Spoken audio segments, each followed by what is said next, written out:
Epilepsy यानी मिर्गी, ये एक ऐसी बीमारी है जो आज हर 1000 में से 5 से 10 लोगों को है और इसके बारे में अलग अलग भ्रांतियां हैं। हमने आम पब्लिक से जानने की कोशिश की कि वो मिर्गी यानी एपिलेप्सी के बारे में क्या जानते हैं। उन्होंने क्या कहा, आइए देखते हैं। भाई मिर्गी के दौरे के पर्पज़ से तो ऐसा है कि एक औषधि प्लस गधे का दांत आता है। पुरानी पद्धति के हिसाब से तो ये चीज़ें हैं। 1-1.5 घंटे में उसको होश आता है पानी पिलाने से या उसके शरीर पे पानी डालने से। वैसे इसका इलाज हॉस्पिटलों में मुश्किल ही होता है। मिर्गी का दौरा अपना जूता सूंघाने से ठीक होता है। सबसे पहले कोई ऐसी चीज़ जिसके अंदर कोई ऐसा मतलब जो एक केमिकल वाइज, जैसे कि जूता जिसके अंदर थोड़ी सड़न ज़्यादा होती है, सड़ा हुआ प्याज हुआ या किसी प्रकार पानी वानी, इसकी तरह आप उसकी मिर्गी का दौरा ठीक कर सकते हैं। हमने ये देखा है कि मिर्गी के प्रति लोग बाग ज़्यादा जागरूक नहीं हैं और इसके बारे में ज़्यादा खुल के डिस्कस करना पसंद नहीं करते हैं। इन्हीं चीज़ों को ध्यान में रखकर हमने एक लघु फिल्म का निर्माण किया है और हम उम्मीद करते हैं कि ये फिल्म देखने के बाद आपका मिर्गी रोगियों के प्रति जितनी भी भ्रांतियां हैं वो दूर होंगी और आप इस बीमारी को खुल के डिस्कस भी करेंगे।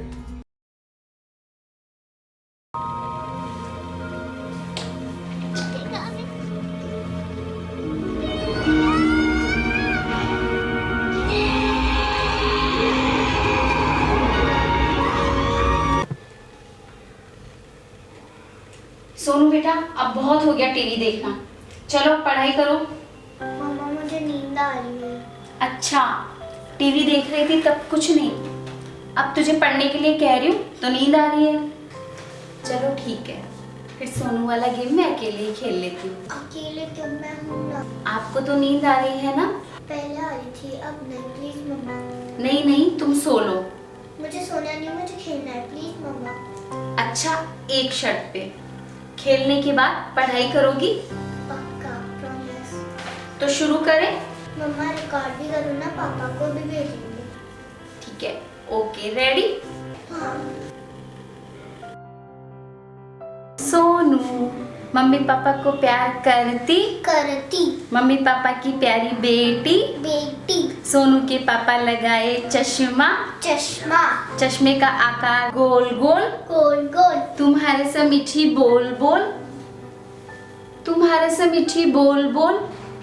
सोनू बेटा, चीटिंग नहीं। सोनू बेटा, क्या हो गया बेटा?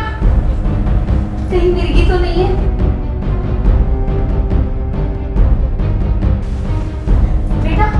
बेटा क्या हुआ तुझे? सोनू बेटा, क्या हुआ? क्या करूं?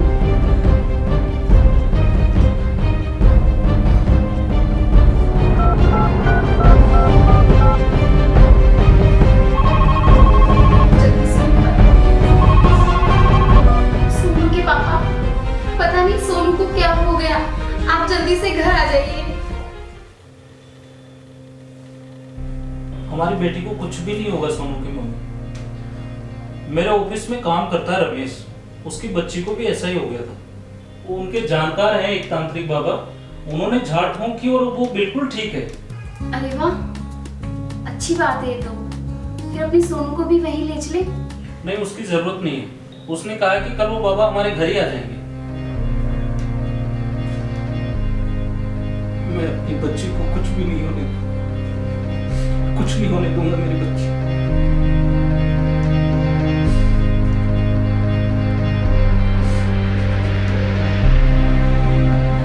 ओम ह्रीं क्लीं ओम फट स्वाहा। ओम ह्रीं क्लीं ओम फट स्वाहा।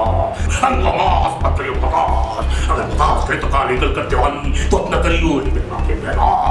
बोल इस लड़की पर किसने क्या काबू? बोल। मेरी बच्ची को हुआ क्या है बाबा? इस लड़की ने बहुत बड़ी गलती कर दी। इस पर गलती आत्माओं का साया है। कुछ भी करिए बाबा, मेरी बच्ची को बचा लीजिए। मेरी बच्ची को कुछ भी नहीं होना चाहिए बाबा। आप जो भी बोलोगे मैं करने के लिए तैयार हूँ। ठीक है, हम इस लड़की का इलाज करेंगे, मगर खर्चा बहुत आएगा। आप जितना भी बोलोगे मैं खर्चा करने के लिए तैयार हूँ बाबा। आप बस मेरी बच्ची को बचा लीजिए। ठीक है, डाल दूं, डाल दूं, वक्त पर जगा नहीं कर चला प्रवाह स्थले करे नहीं जाओ। ये क्या लगा रखा है? धुआं कर रखा है घर में। मारोगे क्या बच्ची को?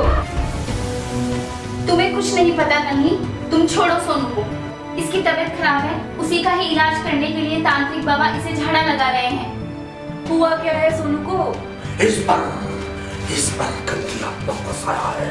तो सिर्फ हम इसका इलाज कर सकते हैं। हुआ क्या है सोनू को? ये कल सुबह खेलती खेलती गिर गई, बेहोश हो गई और इसके मुंह से झाग निकलने लग गए और ये ऐसे कांपने लग गई, बेहोश हो गई मेरी बच्ची। अरे वो तो मिर्गी का दौरा था। ये आप इतने यकीन से कैसे कह सकते हैं कि मिर्गी का दौरा था?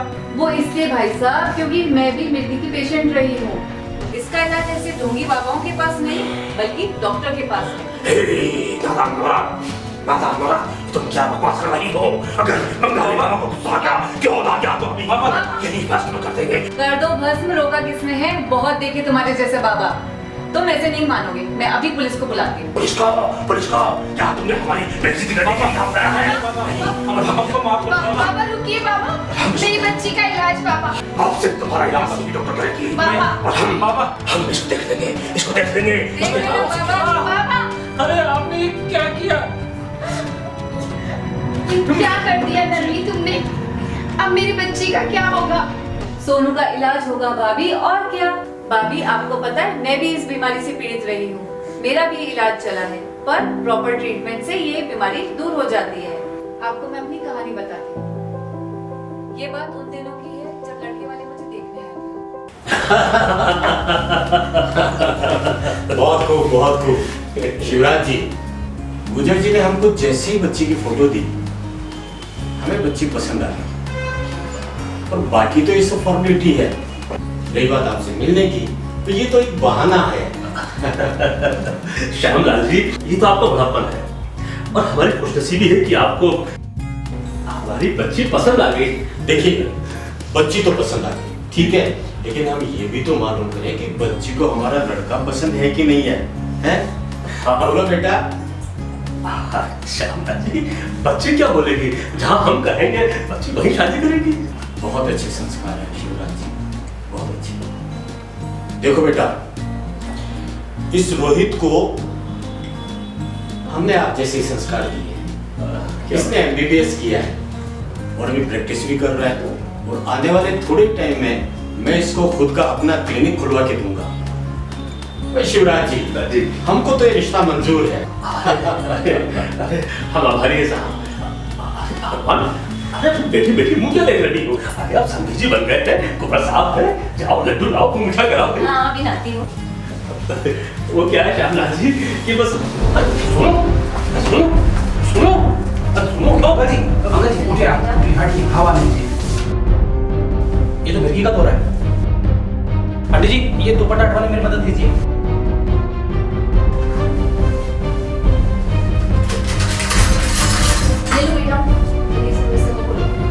आंटी, जब भी मिर्गी का दौरा आए ना तो ऐसी नुकीली चीज पास में भी नहीं रखनी चाहिए, और ऐसा चम्मच या किसी अन्य चीज से जबरदस्ती मुंह खोलने की कोशिश भी नहीं करनी चाहिए। अब रखिए इसे, हटाइए इन सबको, और मेरी मदद कीजिए टेढ़ा हटाने में, ताकि झाग मुंह के अंदर ना जाए। टेढ़ा नहीं। अरे बेटा, ये छूत की बीमारी है, तुमको लग जाएगी। और आपने इतनी बड़ी बात हमसे छुपाई है। अरे ऐसी लड़कियां मंदबुद्धि होती है, पागल होती है, और जिंदगी में कभी मां नहीं बन सकती। हमें मिले थे यह पागल लड़की को हमारे गले में डालने के लिए। किस बातें कर रहे हैं? अरे आप बस समझिए। अरे काय के समझी हैं? इसके लिए मैंने अपने लड़के को एमबीबीएस करवाया, इतने लाखों रुपए खर्च किए कि ये पागल लड़की जो कभी मां नहीं बन सकती, ये इनके गले में पड़ जाए। और उस गुजर को तो मैं देख लूंगा। चल बेटा। रुकिए बाबा, ना ही तो ये बीमारी छूत की होती है, और ना ही मिर्गी के मरीज मंदबुद्धि होते हैं।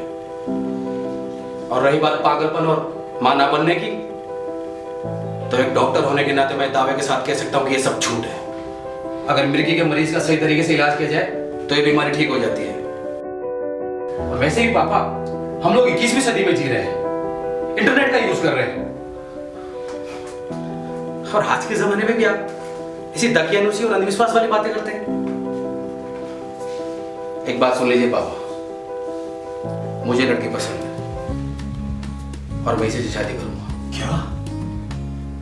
ये मेरा फाइनल डिसीजन है। इस तरह से जैसे मेरा इलाज हो वैसे सोनू का भी इलाज होगा। आपको बस मेरे साथ डॉक्टर के पास चलना है, और हाँ, ऐसी बातों में छुपाना नहीं चाहिए। मम्मा मम्मा बेटा, अब हम आपको मिलवाते हैं इस फील्ड के एक्सपर्ट डॉक्टर R.K. सुरेखा से, जो न्यूरो फिजिशियन हैं और फिलहाल महात्मा गांधी हॉस्पिटल जयपुर में प्रोफेसर और हेड ऑफ द डिपार्टमेंट हैं। इस फील्ड में अभूतपूर्व कार्य की वजह से इनका नाम लिम्का बुक ऑफ रिकॉर्ड्स में भी दर्ज है। इसके अलावा ये एपिलेप्सी केयर और रिसर्च सेंटर के तत्वाधान में पिछले 24 सालों से हर महीने के पहले मंगलवार को निःशुल्क मिर्गी रोग शिविर रतन नगर जिला चूरू में लगाते हैं, जहां पूरे भारतवर्ष से 6500 मिर्गी रोगी पंजीकृत हैं। और इस निःशुल्क शिविर में 4 डॉक्टर्स की टीम लगभग 700 पेशेंट्स को हर महीने देखती है और उनका मुफ्त में इलाज करती है। तो आइए जानते हैं डॉक्टर सुरेखा की राय। एपिलेप्सी, देखिए, मिर्गी रोग को एपिलेप्सी भी कहा जाता है और ये एक मस्तिष्क का रोग है। और जैसे आपको मालूम होगा कि मस्तिष्क में हमारे लाखों करोड़ों कोशिकाएं होती हैं या न्यूरॉन्स होते हैं, जिनमें कि विद्युत का प्रवाह होता है, डिस्चार्ज होता है। तो जब ये विद्युत का प्रवाह बहुत ज़्यादा हो जाता है तो ये एक ऐसी संवेदी प्रोड्यूस करता है मनुष्य के शरीर में कि उसको दौरा जैसा आ जाता है। तो इस दौरे आने को हम कहते हैं दौरा। एक अगर दौरा आता है तो उसको हम कहते हैं दौरा, और अगर ये बार बार आ जाए तो इसको अपन कहते हैं मिर्गी। तो इस तरह से एक दौरे को ही हम मिर्गी नहीं कहते, लेकिन अगर यदि बार बार ऐसे दौरे आए तो हम उसको मिर्गी कहते हैं। देखिए, मिर्गी लोगों में कई भ्रांतियां हैं कि ये जादू टोने से होता है, ऊपर की हवा है या भूत प्रेत है, लेकिन ये सब गलत है। मिर्गी में ये देखा गया कि 60 से 70% मरीजों में तो हमें ये नहीं मालूम होता कि मिर्गी क्यों होती है। उसको हम कहते हैं इडियोपैथिक टाइप ऑफ वैरायटी। और केवल 30% मरीजों में हमको मालूम होता है कि मिर्गी क्यों होती है। तो ये इसके कई कारण हैं। इसके जन्मजात विकृतियाँ होती हैं, इन्फेक्शंस होते हैं, जैसे कि माथे में टीबी हो गई और वायरल इन्फेक्शंस हो गए, सर में चोट लग गई। और आजकल एक तरह का विशेष कीड़ा है जो कि हमें बिना धुली हुई सब्जियां और फल अगर हम खा लेते हैं तो उनके ज़रिए पेट के अंदर चला जाता है और फिर वो दिमाग में पहुंच जाता है। तो इस बीमारी को हम कहते हैं सिस्टिसर्कोसिस। वैसे तो ये मांस खाने वाले आदमियों में होती थी पहले, लेकिन आजकल सलाद खाने वाले में भी होने लग गई।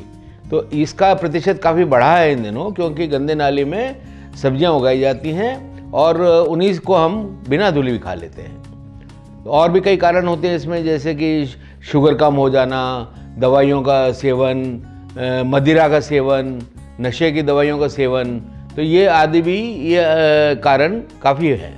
देखिए, मिर्गी मुख्यतः 2 प्रकार की होती हैं। एक को कहते हैं हम जनरलाइज्ड एपिलेप्सी और एक को हम कहते हैं फोकल एपिलेप्सी या पार्शियल एपिलेप्सी। तो जो जनरलाइज्ड एपिलेप्सी होती है उसमें दिमाग के अंदर पूरे में तरंग फैलती है और चारों हाथ पैर धूल सकते हैं। मरीज को आपने देखा होगा ज़्यादातर यही दौरा पड़ता है, जिसमें कि हाथ पैर धूलने लग जाते हैं, मुंह टेढ़ा हो जाता है, जीभ कट जाती है, पेशाब निकल जाता है और झाग आ जाते हैं मुंह में और वो बेहोश हो जाता है। तो इसको हम कहते हैं जनरलाइज्ड टॉनिक क्लोनिक सीजर्स। अच्छा, ये एक जनरल वैरायटी है। एक दूसरी वैरायटी है मायोक्लोनिक सीजर्स, जिसको कि हम कहते हैं जनरलाइज्ड मायोक्लोनिक सीजर्स। इसमें मरीज को जीभ नहीं कटती लेकिन उसको झटके आते हैं, तो उसको हम कहते हैं मायोक्लोनिक सीजर्स।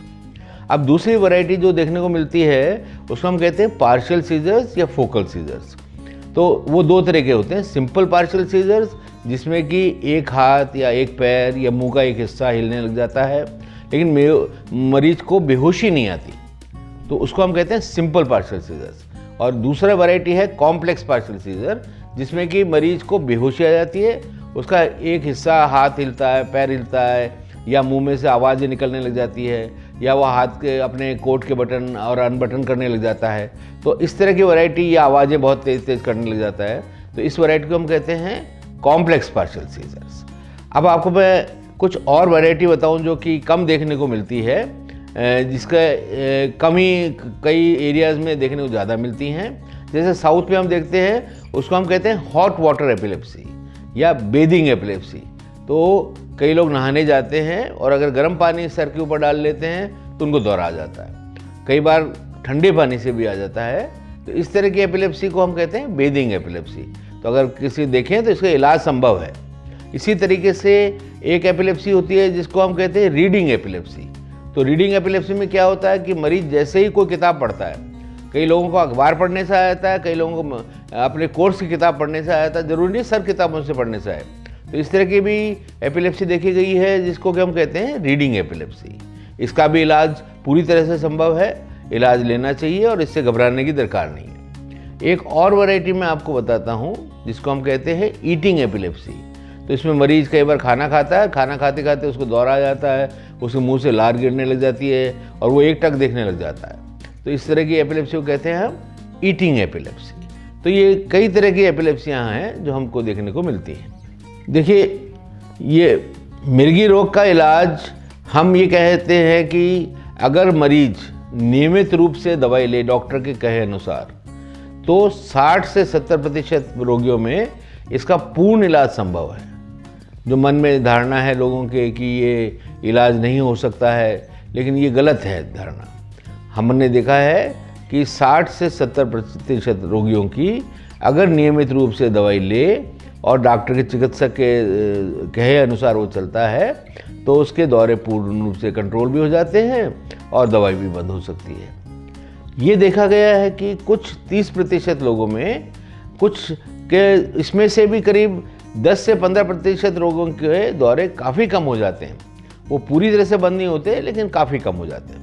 केवल ऐसे 5 से 10% रोगी ही बचते हैं जिनको कि हम दवाई देते हैं और उनके दौरे आते रहते हैं।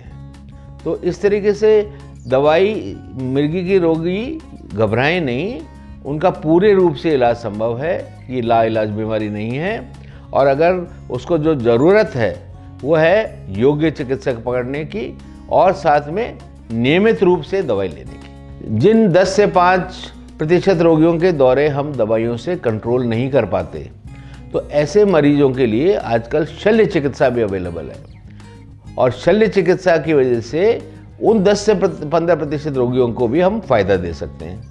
उनके दौरे या तो बंद हो जाते हैं या काफ़ी हद तक कंट्रोल हो जाते हैं, उनकी दवाइयाँ काफ़ी कम हो सकती हैं। तो इसलिए आजकल ये शल्य चिकित्सा की फैसिलिटीज़ हमारे यहाँ दिल्ली में, साउथ में, हैदराबाद में बहुत जगह अवेलेबल है और अभी जल्दी शीघ्र ही हमारे यहाँ जयपुर में भी चालू होने वाली है। मिर्गी रोगियों को मैं बताना चाहूँगा कि इस संबंध में एक मोबाइल ऐप हमने लॉन्च किया है जिसका नाम है मिर्गी समझो। अंग्रेजी में MIRGI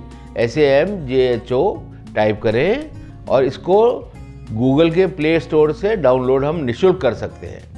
इस मिर्गी समझो नामक ऐप में सब तरह के ज्ञान की प्राप्ति हो सकती है मिर्गी रोग के बारे में, और आपको अपने डॉक्टर को दिखाना है, दवाई लेनी है, उसका रिमाइंडर लग सकता है और बाकी सब जानकारियाँ भी आपको इससे प्राप्त हो सकती है। ये इसके इलाज में, मिर्गी रोग के इलाज में काफ़ी सहायता दे सकता है।